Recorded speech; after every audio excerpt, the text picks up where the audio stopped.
The room smelled like rubbing alcohol and quiet devastation.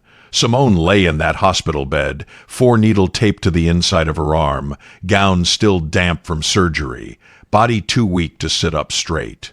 She had been in and out of consciousness for most of the day. The surgery had taken nearly 4 hours. There were complications nobody had fully explained yet.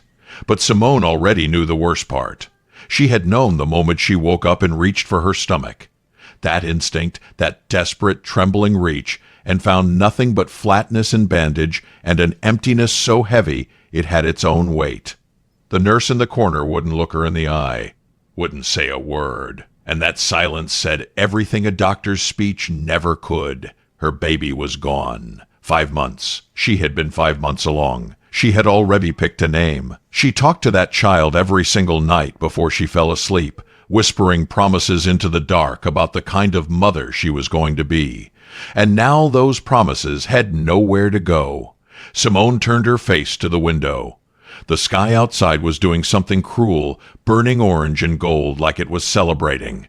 She let the tears fall sideways into the pillow because she didn't have the strength to wipe them away. And that is the exact moment the door opened. She thought it was a nurse. Maybe a doctor with paperwork and soft words wrapped around hard news.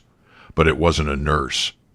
Her husband Darnell walked through that door, not with flowers, not with red eyes from crying, not with the face of a man who had spent the last 4 hours pacing a waiting room out of his mind with worry. He walked in with a brown envelope tucked under his arm, dressed clean, calm, like he was heading to a meeting. Behind him came his mother, Beverlyn, and then the third person, a woman Simone had never seen before in her life, tall, confident, hand resting slowly and deliberately on the round swell of her pregnant belly. Nobody in that room, not Darnell, not Beverlyn, not that woman, had any idea what Simone's phone had shown her 20 minutes before they walked in. A missed call, a voicemail, 4 words from her estranged father's attorney that were about to change every single thing. Stay with me. Because this story is about betrayal so cold it'll make you hold your chest. But it's also about a woman who stood so still in the storm that when it finally passed, she was the only one left standing. Before we go 1 second further, if you are new here, hit that subscribe button right now. This channel tells stories that cut deep. Stories about real people, real pain, real justice, and what happens when God finally moves. You don't want to miss what's coming next on this channel. Subscribe and turn on your notifications. And drop it in the comments right now. Where are you watching from? I want to see you. Atlanta, Detroit, Houston, Chicago, Philly, New Orleans, Memphis, LA, drop your city. Let me know who's in the room with me tonight. Now let's get into it. You cannot understand what was taken from Simone if you don't first understand what it cost her to build it. Simone Renee Caldwell grew up in the West End of Cleveland, Ohio. Not the part of Cleveland they put in commercials.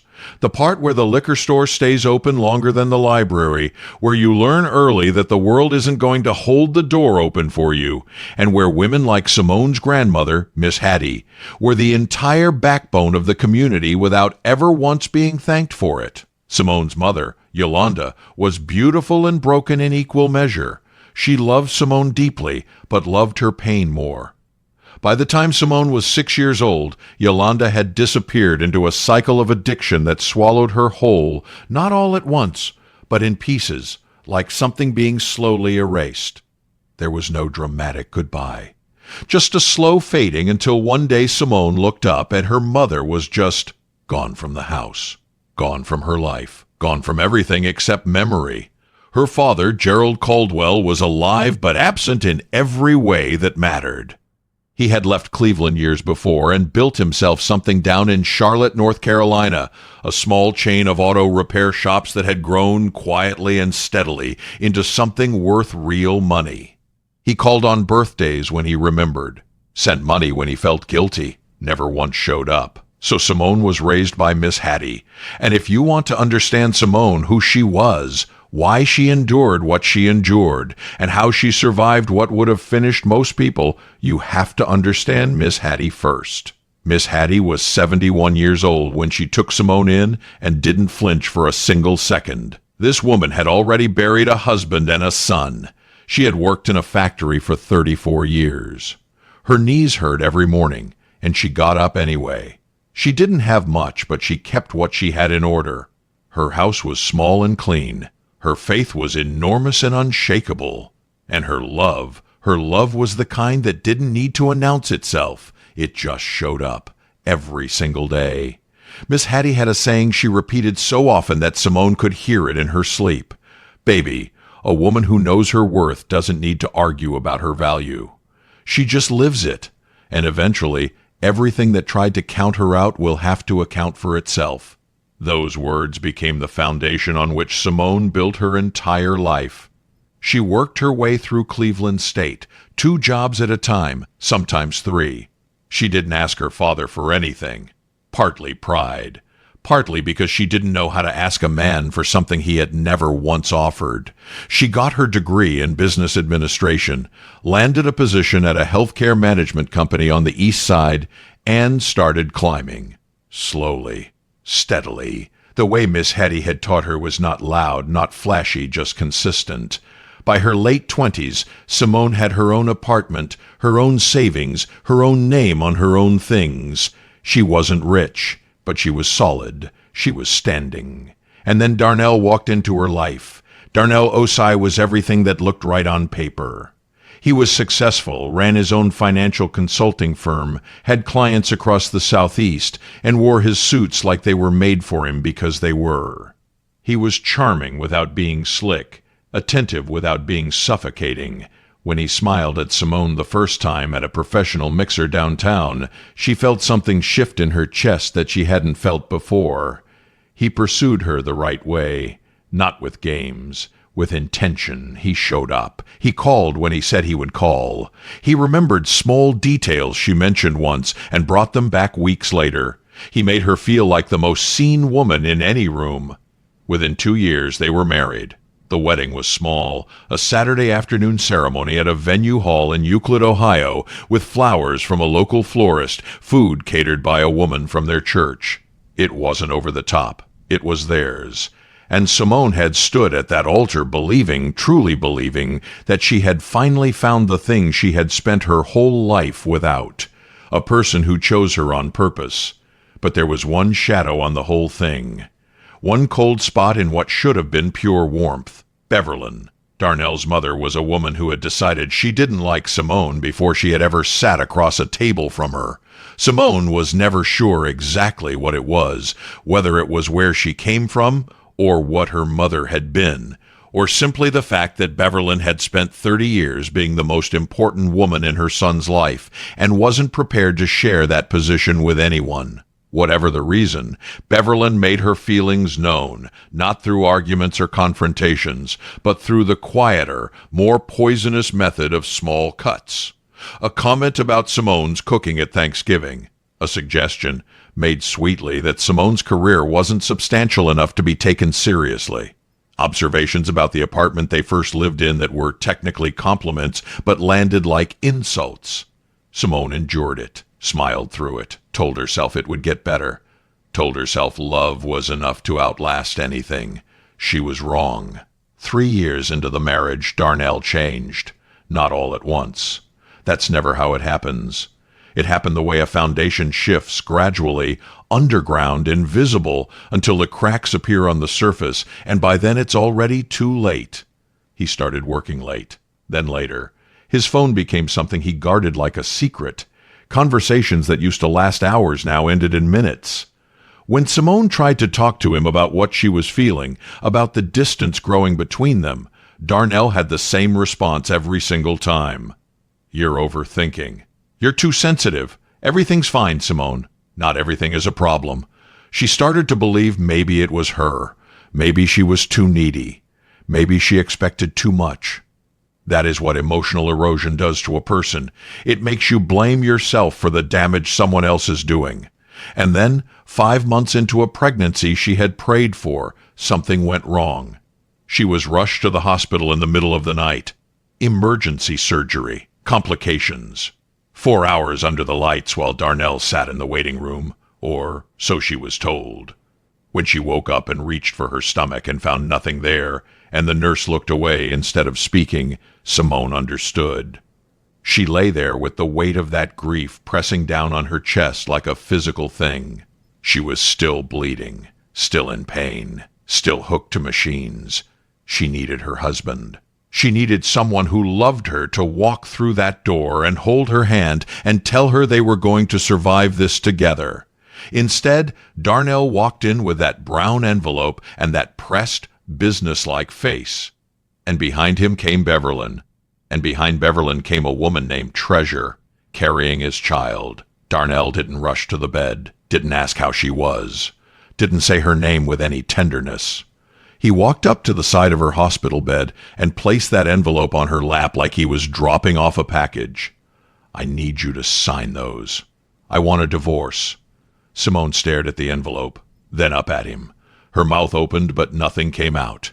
Her throat had gone to dust. She couldn't find air. She had just lost their baby. She was still in a hospital gown. She couldn't even stand up. And this man was standing over her like she was a business deal he needed to close. Beverlyn stepped forward then, heels on that hospital floor like a drumbeat counting down, and looked at Simone with a particular kind of contempt that takes years to develop. "I tried to tell my son from the very beginning," Beverlyn said, her voice smooth and certain. "You were never built for this family. I don't say that to be cruel. I say it because it's true.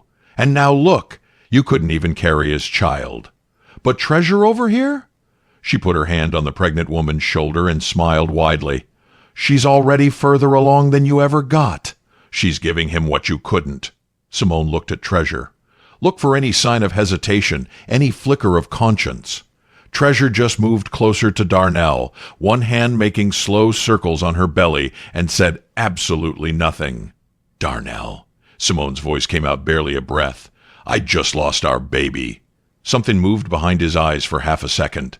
Something that might have been guilt if it hadn't been smothered by whatever decision he had already made before he walked through that door. "That baby was the main thing keeping me around," he said. "Now there's no reason to drag this out." The room tilted. The machines kept beeping. Beverlyn looked satisfied. Darnell checked his watch. And Simone felt everything she had built in herself, every wall, every belief, every soft and hopeful place, collapse all at once. "Sign within the week," Darnell said at the door.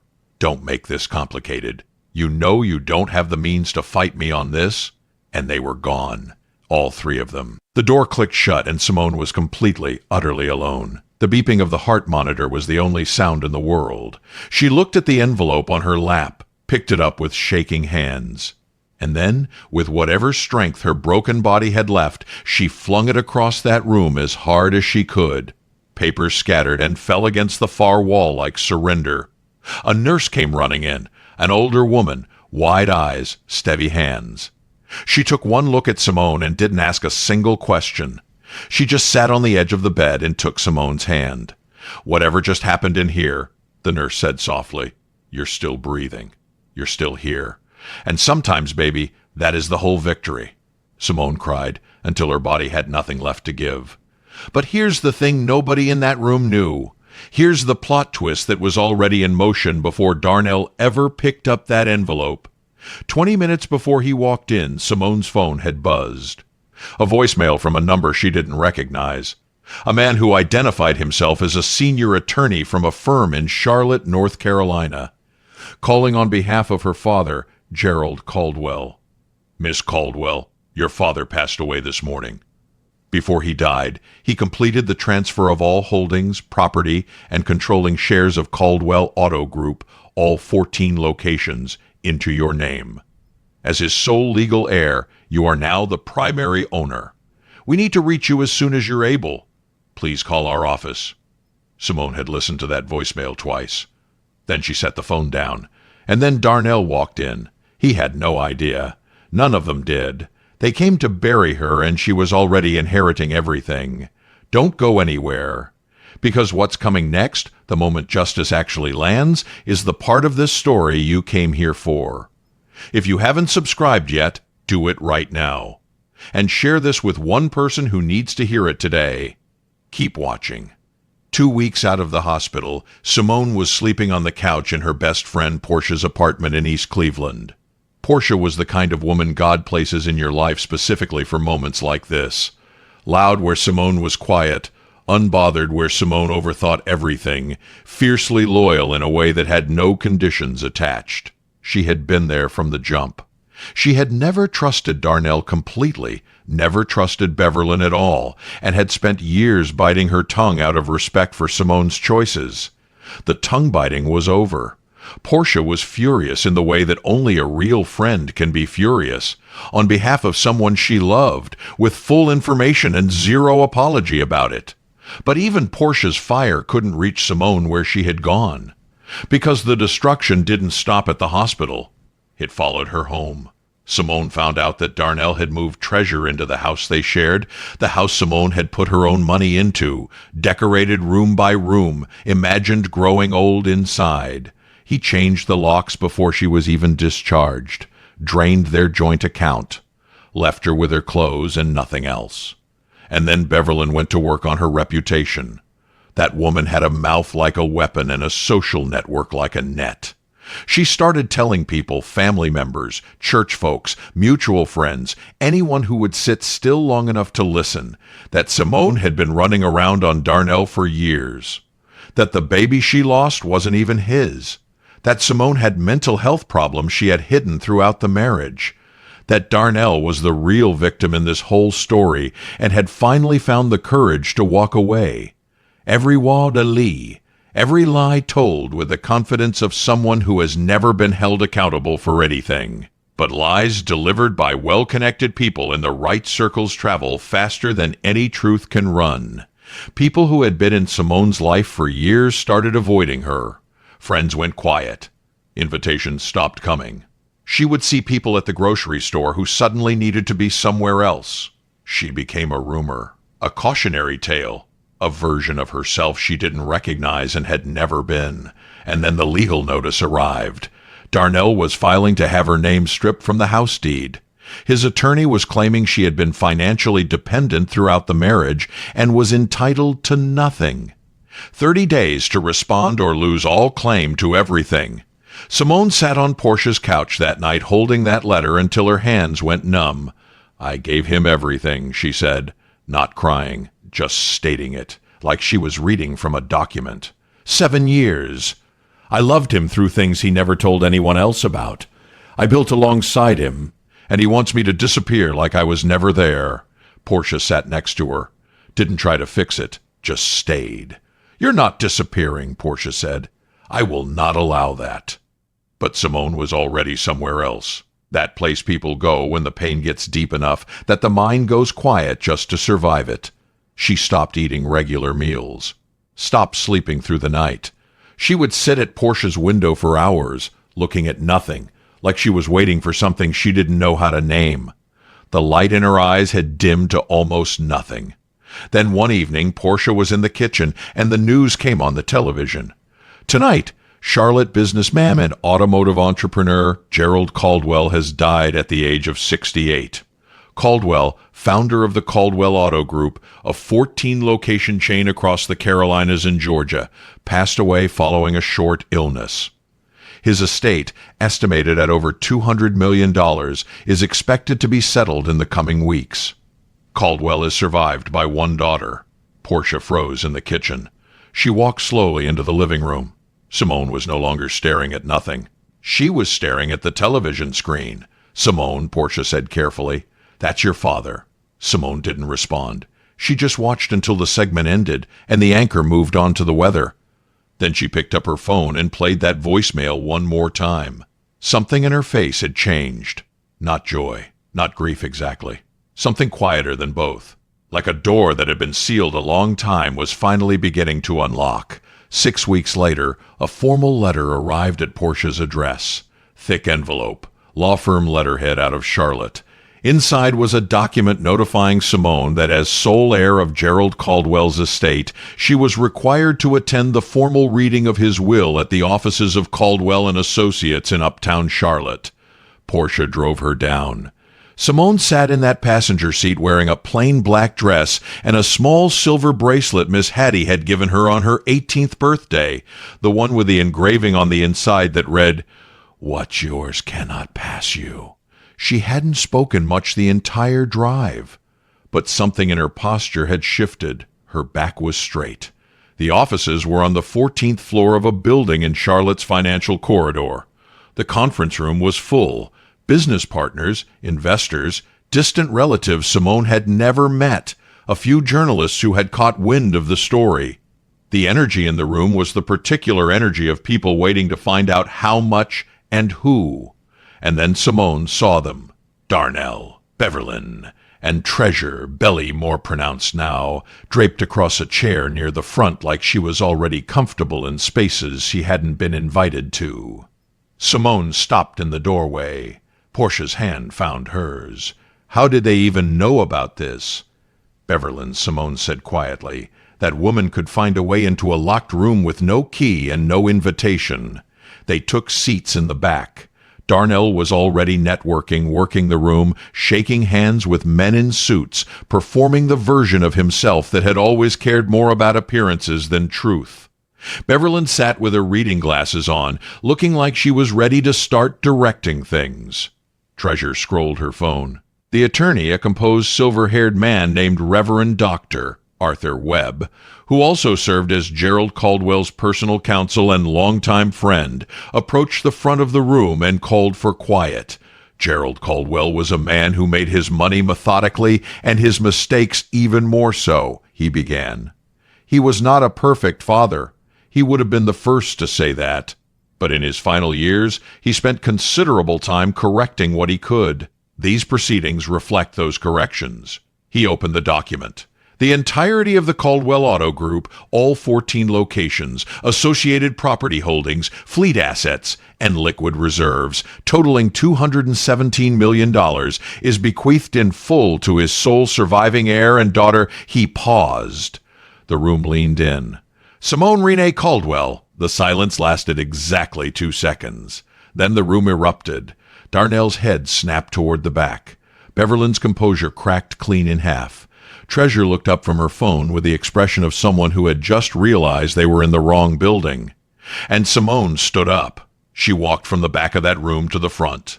And with every single step something returned to her body that had been stolen, her posture, her steadiness, the quiet fire in her eyes that betrayal had dimmed but not destroyed. She was wearing a plain black dress and a simple silver bracelet, and she looked like someone who had been forged. She took her place beside Arthur Webb and faced the room. Her voice, when it came, was not loud. It didn't need to be. "My father and I were strangers for most of my life," she said. "I am not going to stand here and paint a picture that isn't true. He was absent when I needed him most. He was a man I knew mostly through other people's descriptions and birthday cards that sometimes came late. I didn't grow up with him. I didn't lean on him. I figured things out on my own, the way children learn to do when the adults who are supposed to show up don't." The room was completely still. But before he died, he did something I didn't expect. He called me. He told me he had watched from a distance for years.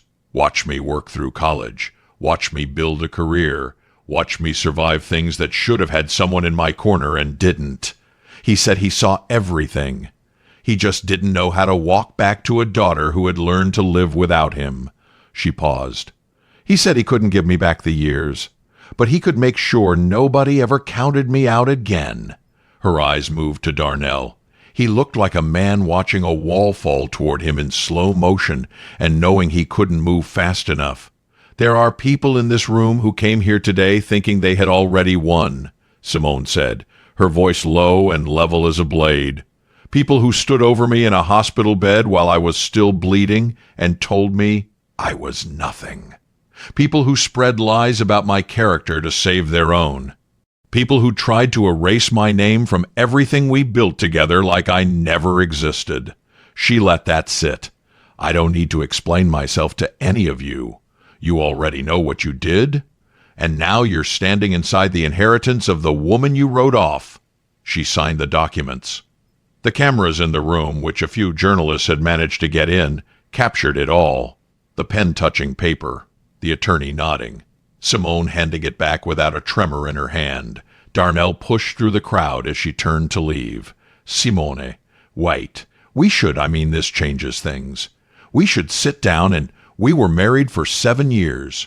We have history. We should talk about what this means going forward. She stopped, turned, looked at him for a long time without saying anything, just looked. The way you look at something you used to be afraid of and have finally stopped being afraid of. You put divorce papers on my lap while I was still in my hospital gown, she said. You let your mother call me a liar to everyone who ever knew me. You moved another woman into my home before I even got to grieve. You tried to legally erase my name. She took one step closer. He actually stepped back.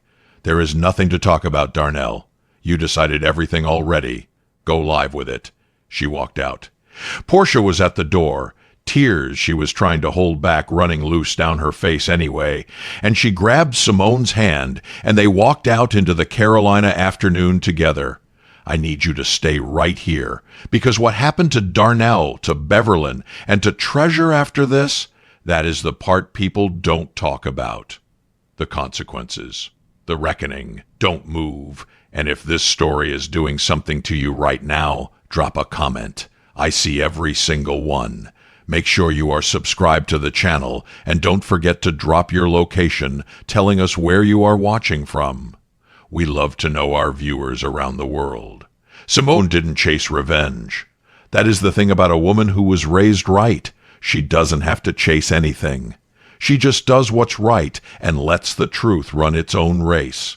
She retained a legal team within the week, not to punish Darnell, she told them, just to audit the truth. What they found was staggering. Darnell had been pulling from their joint accounts money that was legally half Simone's to fund a business venture with Treasure's older brother, a man named Cortez, who had 2 prior business bankruptcies and a reputation in certain financial circles for deals that looked clean on paper and fell apart in practice. Darnell had been trying to impress a woman and her family with resources that were not entirely his to spend. He had been doing it for almost 18 months. The evidence was documented and thorough. The charges that followed, financial fraud and misappropriation of marital assets, were not minor. His consulting firm, built over years on trust and client relationships, shattered almost immediately. Nobody keeps a financial advisor who can't be trusted with his own finances. His clients left. His business partners distanced themselves.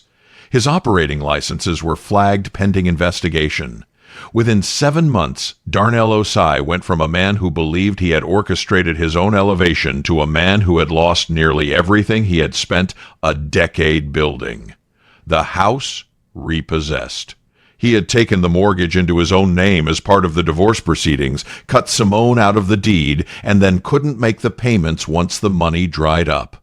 The car he drove to feel significant was sold off in a liquidation he did not announce and clearly did not plan for. And Treasure. She was gone before the ink was dry on his misfortune. The thing about a woman who enters a situation the way Treasure entered that hospital room, standing next to a man with her hand on her belly like she had already won, is that the man was never the point. The lifestyle was the point. The access was the point. The appearance of winning was the point. When that appearance dissolved, Treasure had someone else lined up within weeks. She moved on without a backward glance, without a single returned call, without a text message that acknowledged Darnell had ever meant anything to her at all. He found out through a mutual contact that she had relocated to Houston. She never told him herself. He also found out quietly through the same channel that she had lost the baby.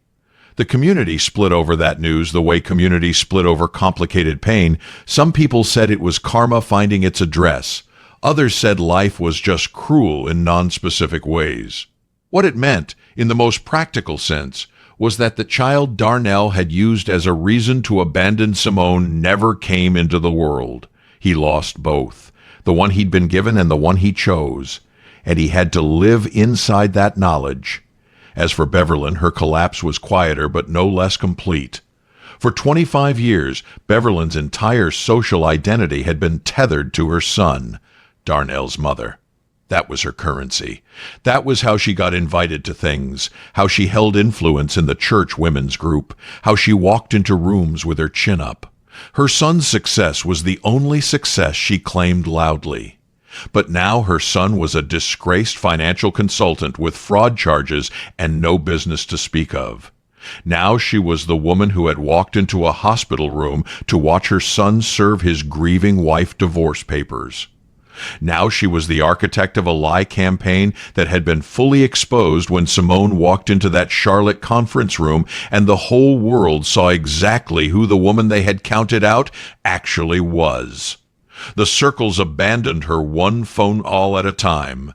The church committee roles disappeared. The invitations stopped. The women she had spent years whispering alongside about other people's lives now had something real to whisper about, and it was her. She wrote Simone a letter eventually. Sent it to the business address of the Caldwell Auto Group headquarters in Charlotte. It was full of language that almost sounded like an apology but kept stopping just short of one, full of explanations and context and what you have to understand that added up to a request for grace she had never once extended to Simone herself. Simone's assistant sent one line back, "Ms. Caldwell is not available to you. No explanation, no softening, just the truth delivered clean." And Darnell, his final reckoning came on a Tuesday evening that nobody witnessed except him. He was in a studio apartment on the second floor of a building in a part of Cleveland he would never have set foot in 2 years prior. A mattress on the floor, a folding table, a window that let in more cold than light. There was one photograph on the wall, not of treasure. He didn't have any photographs of treasure. The one photograph he still had was from his and Simone's wedding day. He had kept it without really deciding to. It had survived the move by accident, and he hadn't found the will to throw it away. Simone was looking up at him in that photo with the kind of love that isn't performed. That wide-open, full-trust love of a woman who truly believed in the man she was standing next to. He stared at that photograph for a long time. And then, in a voice that cracked on every syllable, he said to the empty room, "I traded real for the idea of better." And the idea left. And the real is gone forever. No one heard it. No one came. And that, perhaps, was the heaviest part of the sentence he was serving. A front porch. East side of Charlotte, in a quiet neighborhood where the trees were old and the neighbors knew each other's names. A house that was comfortable and full of light without trying to announce anything.